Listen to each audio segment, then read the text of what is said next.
The story of Silent Hill 2 is unlike any other game I have ever played.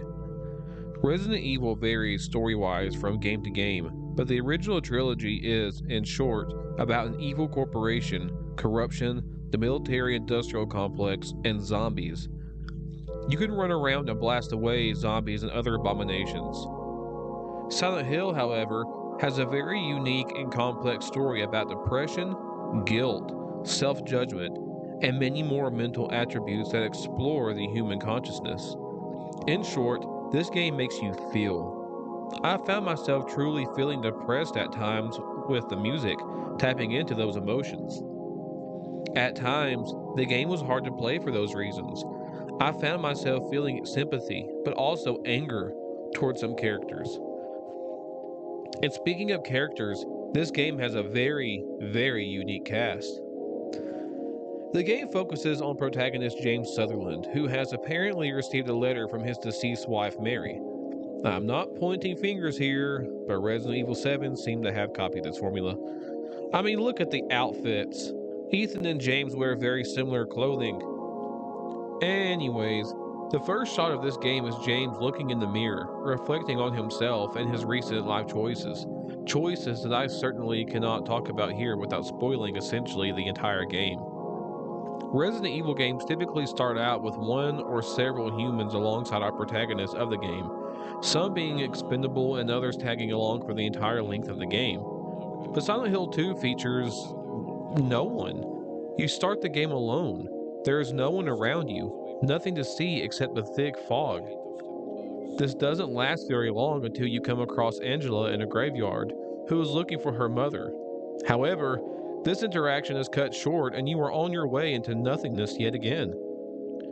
Sure, we do meet others along the way. We meet Eddie, a man that we meet who is puking into a toilet like he just got home from the bar drinking too much or something. We meet Maria, a lady who looks and acts like a sexier version of James's wife Mary. We also meet a little girl named Laura that, for some reason, absolutely hates James. I wish I could talk more about these characters and their overall narratives, but saying really anything else about them will spoil their entire purpose and also spoil the overall plot. Regardless, these people aren't as bright and lively as Barry Burton or Carlos Oliveira or Leon Kennedy. They act like people who have their own problems, people who operate on emotions and not on adrenaline. The acting for all the characters is overall good. I will say though, and I am not sure if it was the writing or the acting, but I didn't like how James was barely even surprised or shocked by the first enemy encounter. He sort of just acts like he came across a big bug or something. Even in the PS1 Resident Evil game, where the acting was questionable. Oh, Barry! That was too close. You were almost a Jill sandwich. You're right. Jill was still surprised and scared of the first zombie you meet. Barry? What is it? Watch out! It's a monster! Let me take care of this.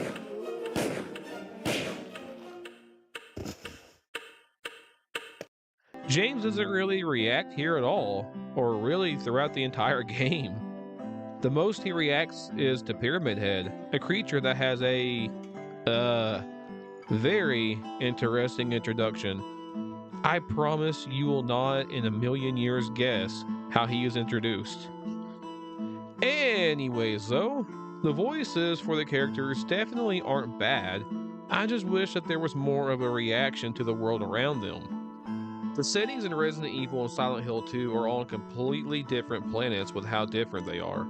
Silent Hill is a more mysterious, claustrophobic, yet open environment, whereas Resident Evil has a bit more room to move around in. Which is odd, because you have the ability to more or less free roam the streets of the town a few times, yet the world feels dense due to the fog drowning out your perception of what is around you. While they are wonderful in their own right, one of the biggest gripes I've had with Silent Hill 2 is the momentum and repetition with each setting.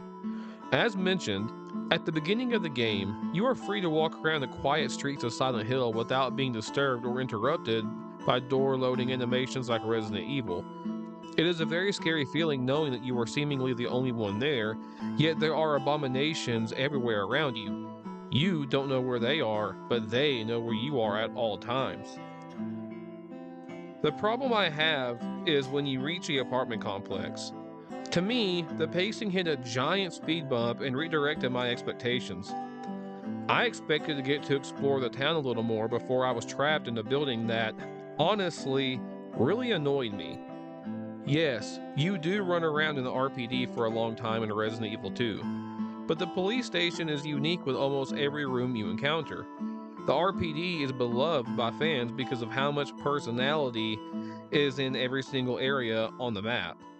The problem with Silent Hill 2 is that the apartment you are in is basically the same exact layout with every floor you climb.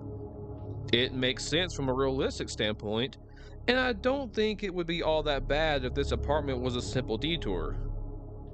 But instead, you are stuck running up and down the same flights of stairs for what feels like an eternity. It is annoying that with 90% of the doors you try to open, they are all conveniently broken where you cannot enter. It feels like the game is wasting your time, with no end in sight. With Resident Evil, you know that there is a way out of this place.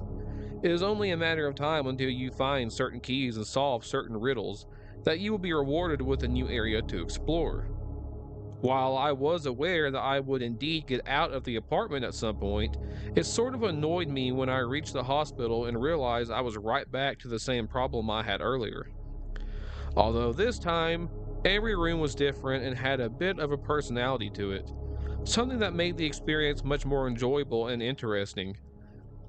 But then we move on to the jail section of the game, where it is almost like a mix of the apartments and hospital. Not all hallways are the exact same like the apartment, but not as different as the hospital. One thing I do really enjoy about this part is the atmosphere and creepy vibe you get. It feels like you have descended into the depths of hell, jumping down several holes to get there. Now, there are other areas after this part of the game, but I don't really want to touch on them much because, well, it kind of spoils some areas and kind of the ending section of the game, so I'm going to jump past that, but just know that that section is pretty good actually. But speaking of atmosphere, this game is one of the most atmospheric games you will ever experience. Honestly, it is one of the most atmospheric pieces of media I feel you will ever experience as a whole. The enemies from each game are really hard to compare to one another. Before playing the game, I imagined I would be able to compare the horror or attack damage between two enemies, and then make a choice on which one is superior.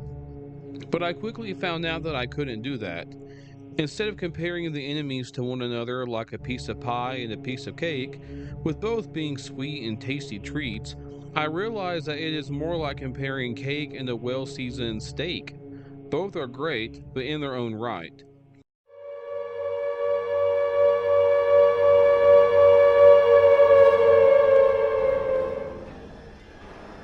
Of course, I can't make this review without mentioning Pyramid Head. Pyramid Head is an enemy that I have known about almost since the debut of the game.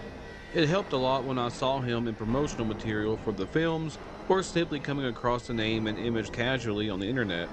He became a household name rather easily, and I always wondered what was so scary about him. He's just a dude with a Dorito-shaped head and a giant blade. He is certainly not as scary as Nemesis, right? Well, I was pleasantly surprised to see just how scary he is. I still do find someone like Nemesis more scary, but the imagery of Pyramid Head and his sudden arrival was something that shook my expectations in a very good way. I won't spoil it here, but the first time you meet him made me go, wait, is he doing what I think he is doing? His arrivals are sudden and creepy. Nemesis scares me because I know he is going to physically yeet me like a ragdoll, kill me, and possibly make me have to redo a lot of puzzles and face enemies all over again. Pyramid Head scared me in a different way. He scared me because I didn't know what to expect of this enemy. How do I even stop him? There aren't any visible weak spots, so what do I do? Shooting him only seemed to have bullets bounce off his metal-plated head. I was running around in desperation, wondering if I'm even doing anything right. The thing about Silent Hill is that you were never explicitly told what to do. Resident Evil is rather straightforward, but with Silent Hill, there isn't any clear directive. I had to look a few things up more times than I am happy to admit, and while I like to play games in a pure and raw way, I found that I had to do it at least a few times, simply because I was dying to get past a certain area so I could see what is waiting for me on the other side. It is a good kind of impatience at times, but it is also an annoying impatience in other instances, like the apartment with the repeating environments.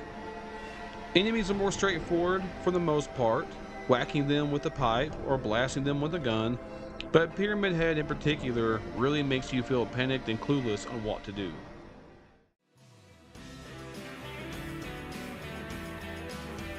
Silent Hill 2 is a game that is a must-play for not only survival horror fans, but horror fans in general. While Resident Evil games are fun, getting to shoot zombies and BOWs all the time, Silent Hill 2 is a haunting game that implants itself into your consciousness and makes you really think. So the question is, which do I like more, Silent Hill 2 or Resident Evil? Well, I have only played this game and Silent Hill Downpour, and I love both of them obviously. So it is hard for me to compare both franchises due to me playing almost every Resident Evil game and not enough Silent Hill games. But if I set my bias aside and examine this game compared to, let's say, the original Resident Evil 2, I honestly do not have an answer. These games share the same genre of survival horror, but they are also so wildly different that the comparisons are hard to make. And with that, I want to thank everyone for watching. The Silent Hill 2 remake is right around the corner, and I myself cannot wait. I will be streaming the game, and I do have 2 days early access due to the pre-order, so look forward to that. Anyways, thanks for watching everyone. I will see you all in the next video.